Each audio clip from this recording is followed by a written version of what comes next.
White flag in the air one more time around Daytona.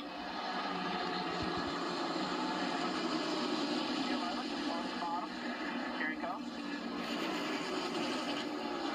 They're side by side for second. 2-car length lead for Dale Earnhardt Jr. as they work their way through 1 and 2, and down the backstretch they go.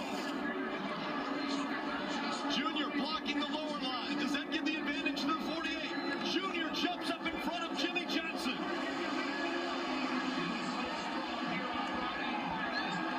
To the bottom of the racetrack, Dale Earnhardt Jr. trying to stay in front of the pack. They work their way through 3 and 4. Into the trail they come. Dale Earnhardt Jr. to the bottom of the track. Junior will win Daytona. And the big one happens behind them.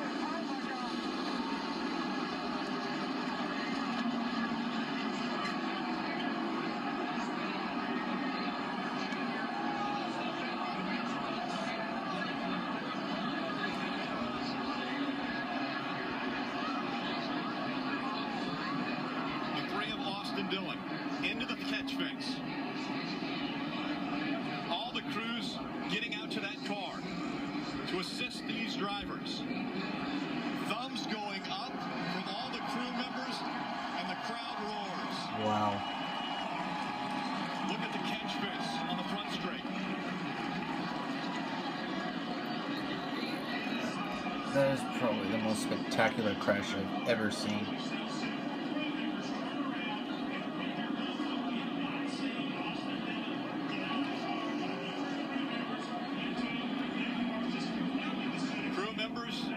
Pulling. Austin Dillon out. He's walking. The damage to the floor of Kevin Harvick.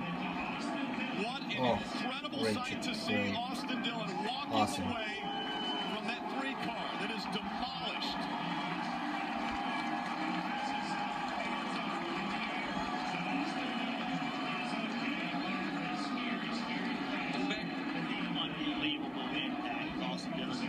This replay, when he gets in the catch bench, the car comes to a complete stop. I've never seen a car stop that quickly before. And again, they're going upwards of 190 miles an hour through the trioval. You see where that car got up into the air and into the catch fence, and as you mentioned, it came to a stop right there. You see the fence is pulled away, but the cabling, the horizontal cabling is still intact to try to keep the car, any large pieces of the car, on the racing surface and out of the stands or the walkway area there. There is the engine. Incredible. And what an incredible sight to see the thumbs going up from the crew members that were checking on Austin, and then Austin Dillon to walk away from that accident.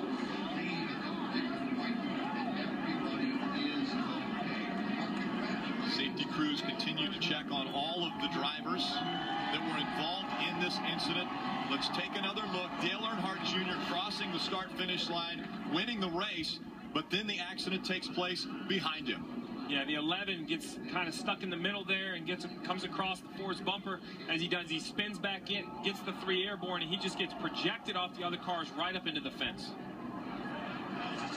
He went from the bottom of the racetrack over 2 rows of cars and into that catch fence. Here we go. You can see him on the bottom. Rex starts in front. He runs in the back of the 24. Gets up on the 11. Now he's on top of the 50.5. And now it's just along for the ride. Watch the car stop. Watch the car stop. It gets into those poles, and it goes from, I don't know what, 180, 190 miles an hour, I'm just guessing, to a complete stop. That is unbelievable. And it looks like that's 3,500 pounds. That stock car is extremely heavy. You see here, after he's upside down, the 2 is spinning. Obviously, he's already lost control, makes more contact with the 3.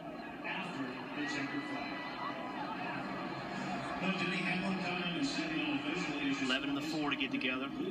Here we are at the start-finish line.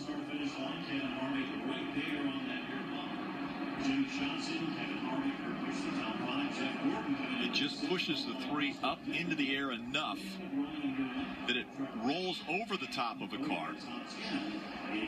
And then that momentum just continues to move him into the catch fence.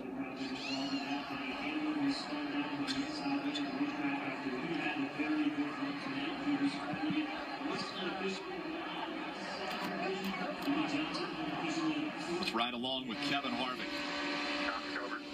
Fasten your seatbelts.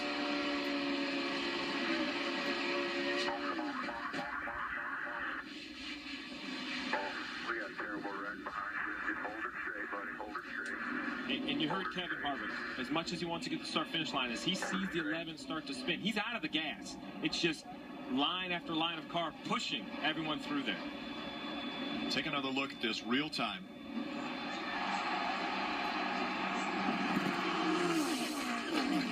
That's hard to watch. No one has left the grandstands after a wild finish. Earnhardt Jr. does get the victory against so many. According to track safety, they are attending to 3 fans in the grandstands. Some debris did get through that fence.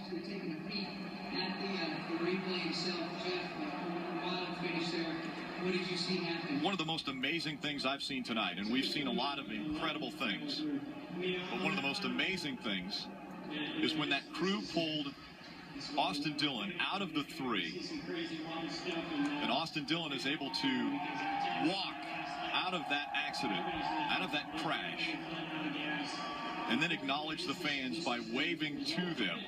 I hope everybody's okay. That's a scary, scary accident, but I just know A lot of cars involved as they had crossed the start-finish line. Turned sideways, rising up the start-finish line. You saw those crew members running out to the car, you know, to go check on him. I know NASCAR doesn't like that, but you have to appreciate the compassion those teams showed, trying to get out there to try to help him and get there as quickly as they could. Well, that sign there, when those crew members put the thumbs up, and they knew, they were all looking around going, okay, I know we're not supposed to be out here, but that looks so incredible. Oh boy. Hang on. This will be a wild ride. That was Tony Stewart going underneath the 3. And here was the response from Austin Dillon. After he got out, pulled the helmet off. The crowd was roaring at this point in time. Yeah, this has to be the best sight of the night. You know, this is the scary part of auto racing. So you see a big accident, we see Austin Dillon get out. He's removing, what he's removing there is his head and neck restraint. It connects to his helmet to keep his helmet from overextending somewhere. A Hans device, that's another version of it. Another safety innovation really that's been required in NASCAR for a few years now. Almost overshadowed is the winner of this race, Dale Earnhardt Jr. once